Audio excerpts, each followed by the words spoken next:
Ողջույն սիրելի բարեկամներ, ողջույն սիրելի հայրենակիցներ, բարևում եմ բոլորիդ։ Խնդրեմ սկզբի համար չմոռանաք ձեր լայքերը, չմոռանաք գրանցվեք իմ ալիքին, որը որ շատ կարևոր է ինձ համար, հիշեք, որ դուք ձեր ակտիվությամբ գնահատում եք իմ աշխատանքը։ Ժողովուրդ ջան, չնայած ես արդեն հայտնել եմ իմ տեսակետը, որ Միացյալ Նահանգների կողմից ներկայացված այդ խաղաղության փաթեթը Ուկրաինային, սա խաղաղության փաթեթ չի, այլ կապիտուլյացիա է, հա, բայց ես այս անգամ որոշել եմ կետ-արտկետ բացատրել ինչու է սա կապիտուլյացիա, քանի որ նկատել եմ, որ որոշ վերլուծականներ իրանց վերլուծությամբ նշել են, որ սա հələ մի բան է, Ռուսաստանի պարտությունն է, թե ոնց են տենց ասում, թե ոնց են հաշվարկում, ես չգիտեմ, բայց եկեք մենք իրատես լինենք եւ իրականությունը ասենք, ես դե մի քանի նշումներ արել եմ աչքի տակով անպայման կարդամ, որ հանգար չմոռանամ, այ որ Ռուսաստանը իր նպատակներին սկզբնական չի ասես սրա մասին էլ խոսք չկա, մենք շատ լավ գիտենք, թե ինչ մեծաքանակ կորուստներ է կրել, թե իր A պլանն է ձախողվել, B պլանն է ձախողվել սկզբից, հա, այդ դրա մասին գիտենք, նաեւ գիտենք, որ այս ներկայացված փաթեթը հնարավոր է, որ ապագայում փոփոխվի, եվրոպացիներն էլ են իրենց դժգոհությունը հայտնել, Տրամպն էլ արդեն ասել, որ սա վերջնական չի, բայց մենք եկեք խոսանք այն ինչը, որ այս պահին ունենք, հա, ամենամեծ թեզը ամենամեծ այդ սադրանքը ես sense կարող եմ անվանել, դա բանակի թիվն է, հա, 600,000, որը որ ներկայացնում է սա ահռելի թիվ է, սա սահմանափակում չէ, գիտեք ինչ կա ՆԱՏՕ-ի մնացած անդամ երկրներն էլ 600,000-անոց բանակ ունեն, բայց ոչ մեկ չի ասում, որ սա սահմանափակում է, առաջի հերթին, սա սահմանափակում է, կապ չունի ով ինչքան բանակ ունի, խի ունի, ինչ ունի, սա սահմանափակում է եւ պետք է առաջինը մենք ֆիքսենք, որ սուվերեն երկրի բանակը սահմանափակվում է։ Դա մեկ, երկրորդը Ուկրաինայի ներկայիս դրությամբ, հա, իր բանակը մոտավորապես 850,000-անոց բանակ է, այս բային որ պատերազմում է, եւ դա հերիք չի անում, որ իր երկրի անվտանգությունը Ռուսաստանի դեմ հսկայի դեմ պատերազմում պաշտպանի։ Չէ՞ որ Ռուսաստանը իհարկե շատ մեծ կորուստներով դանդաղ քայլ առ քայլ, բայց առաջ է գնում, հա։ Սա փաստ է, այսինքն երբ որ քո թիվը դառնում է 600,000, քեզի սահմանափակում են։ Հասկանում եք, եւ սա տրվում է խաղաղ պայմաններում։ Եթե հանգարց Ռուսաստանը չպահի, հա, մատ պատկերացնենք, որ ընդունվել է այս ամեն ինչը եւ եթե հանգարց Ռուսաստանը չպահի իր պայմանագիրը ժամանակի ընթացքում, այսինքն խաղաղ պայմաններում դու ունես 600,000, պատերազմի ընթացքում դու չես կարողանալու այդ բանակի թիվը օրենքով, հա, ավելացնել, կարևոր սահմանափակ լինելու, ավելացնելու համար դու պետք է թույլտվություն հարցնես արևմուտքից եւ սա ինչա դուրս գալի, որ սա ոչ միայն սահմանափակում է, այլ մի հատ էլ վերահսկման մեխանիզմ քո սուվերեն երկրի բանակի վրա։ Հիմի դուք գնացեք ասեք, որ գիտեք ինչ կա, սա մեծ թիվ է։ Իսկ ինձ համար սա սահմանափակում է եւ վերահսկողական ինչ-որ մի մեխանիզմ, որը որ վերահսկում է քո բանակը, հա։ Սուվերեն պետությունը դարձնում են կախված, սահմանափակված եւ անկարող պաշտպանվելու համար, հա։ Երբ բանակը սահմանափակվում է, երբ դաշնակիցներդ քեզ արգելում են, երբ պահանջում են տարածքային զիջումներ, սա չի կարա լինի խաղաղություն, սա լինում է միայն կապիտուլյացիա, հա։ Եկեք ուշադիր դիտենք, որ այդ տարածքային զիջումները քո սուվերեն երկրի մեջ է։ Քեզի ստիպում են, որ դու քո երկրի հողերը սուվերեն երկրի տարածքը զիջես ուրիշ երկրի, հա, դե ֆակտո, անունը դնում են դե ֆակտո, դա էլ է թոզ, հասկանում եք, որովհետև եթե դու տվեցիր իրանց, ու քո վրա այնպես մի սահմանափակում է դրած 600,000-անոց բանակ, որ դու չես էլ կարողանա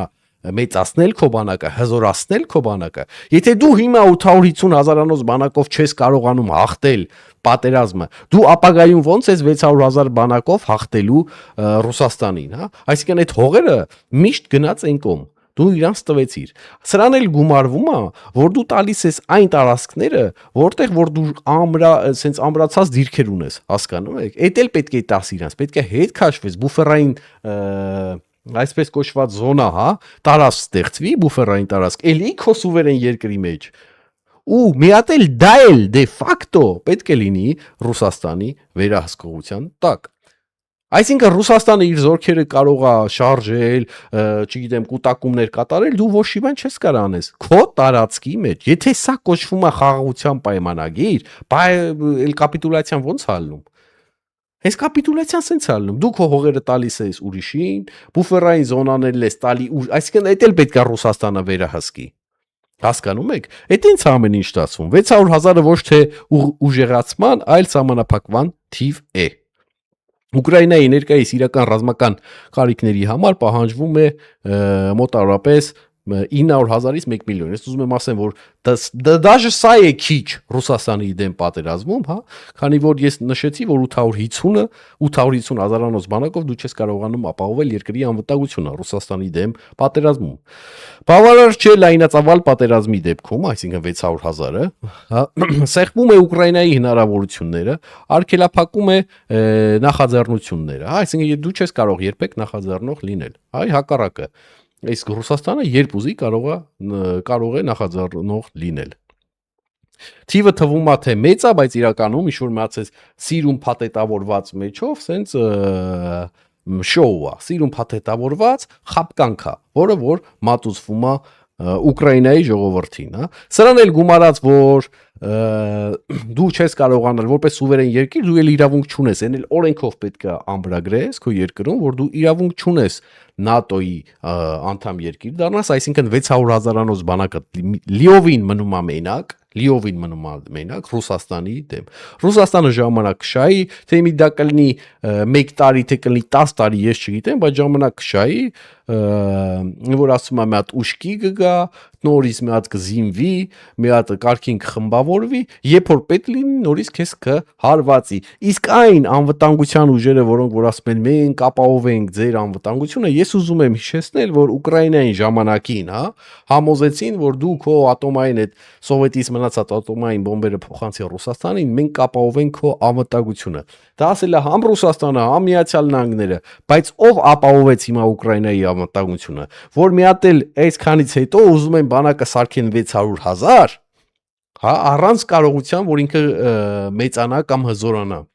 Սահմանափակ, այն էլ ամբողջ տարածքները դե ֆակտո տալիս ես Ռուսաստանին, որը որ հետագայում դառնալու է դե յուրե, որտեվ դու 600,000 բանակով երբեք չես կարողանալու այդ հողերը ետ բերես, ինչպես գիտեք Ռուսաստանի նախագահն ասել է, չէ, որտեղ որ իմ զինվորն է, այդ իմն է, վերջ բրծավ։ Ինքը երբեք այդտեղից հետ չի եթալու, ոչ մի քաղաքական ինչ որ խաղերով, պայմանավորվածություններով այդ հողը, հա, երբեք իրանք Ուկրաինային չեն տալու։ Եվ այն մտածմունքը, որ գիտեք ինչ կա Ուկրաինայում այնքան լավ կապրեն, որ ժողովուրդը իրանք կուզենան միանան Ուկրաինա, դες բան չի կարող լինի։ Ռուսաստանի ձեռքը շատ պինդ է այս հարցերում։ Ինչքան ուզում ես լավ ապրի։ Ռուսաստանում ինչևէ մի գիտեն, որ իրանք ավելի լավ են ապրում, քան թե Միացյալ Նահանգներում։ Սա կապիտուլյացիա է։ Տարածքային զիջումներ։ Հա, ուրեմն դուք ճանաչում եք որևիցե մի երկիր, որտեղ որ տարածքային զիջում է անում, հա, ու սա կոչվում է խաղաղություն։ Քո սուվերենության երկրի մեջ։ Սես բան գոյություն չունի, ես չգիտեմ ոնց եք դուք հաշվարկանում։ Սրան էլ գումարած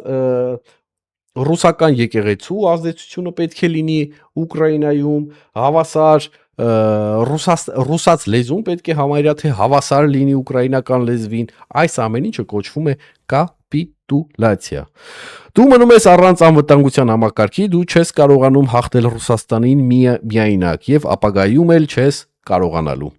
Դու կորցնում ես ռազմաքաղաքական վահանը, այսինքն ՆԱՏՕ-ն, հա, որը որ ՆԱՏՕ-ն ինչ է նշանակում՝ տեխնոլոգիա, հետախուզություն, տնտեսական պաշտպանություն,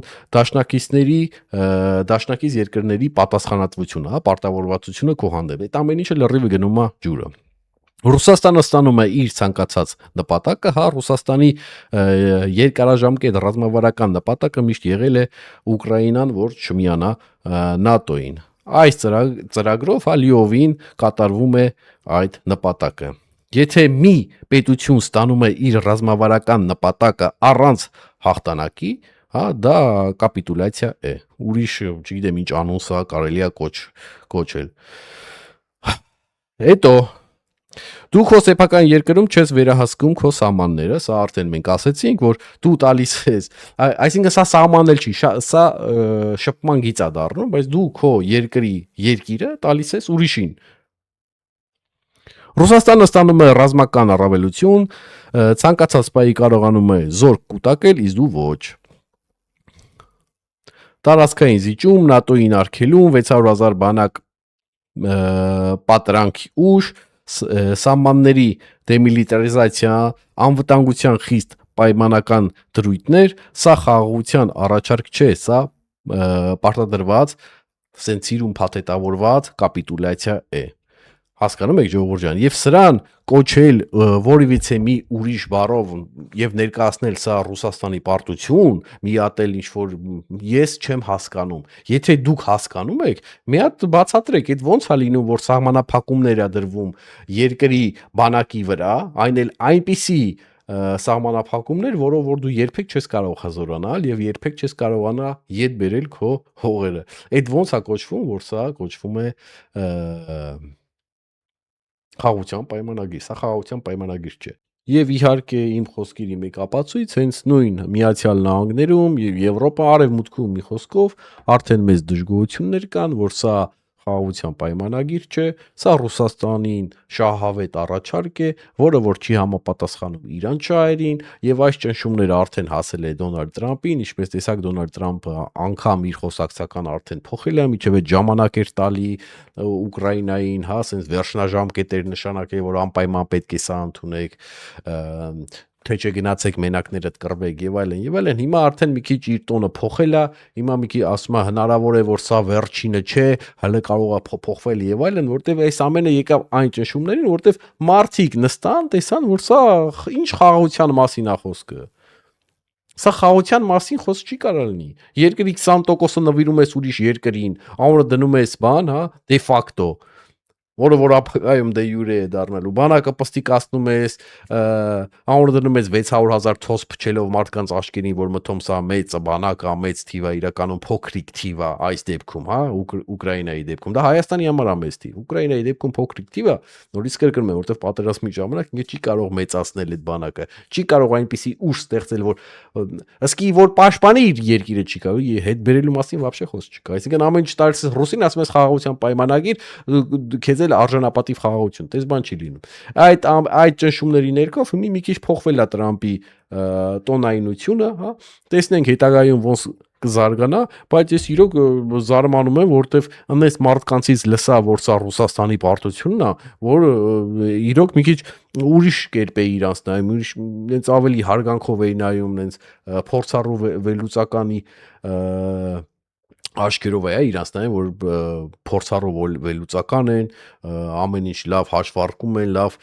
վերլուծում են, նոր են ժողովրդին տալի, բայց եթե սա իրանք ներկայացրեցին, ճիշտն ասած, որպես Ռուսաստանի պարտություն, ես արդեն սկսում եմ կասկածել իրանց այդ որ ասում է բանի վրա, էլի, այսպես անկախ վերլուծականի վրա, հա, սա չգիտեմ, իրականություն, այն ո՞նց էին քաղաքական գործիչներին ասում, դուք իրականությունից հերիքա կտրվեք, հա, հերիքա ամեն անիմաստ տեղի երկրի իշխանությանը փնովեք, անիմաստ տեղ, հա, չկա լավին լավ, վատին վատ։ Անիմաստ տեղը, էսի սենց հարիր դու ես մեղավոր, սենց հարիր դու ես մեղավոր, սենց անիմաստ տեղը, նմի այս վերլուծություններն են, այսինքն Ռուսաստանի պարտությունը սա համարել, այսինքն ուրիշ երկրի հողերը տալիս են Ռուսաստանին, հələ մի հատ էլ բուֆերային զոնա են տալի հենց այդ ուրիշ երկրի մեջ, էլի տալիս են Իրան, մի հատ էլ այդ բանը ուրիշ երկրի զորքերը սահմանափակում են, մի հատ էլ ռուսաց լեզուն են ավելացնում, իրանց եկեղեցին են ավելացնում ընդե, հա, մի հատ էլ արգելում են, որ այդ երկիրը անկախ երկիր է, մուզիկը միանա,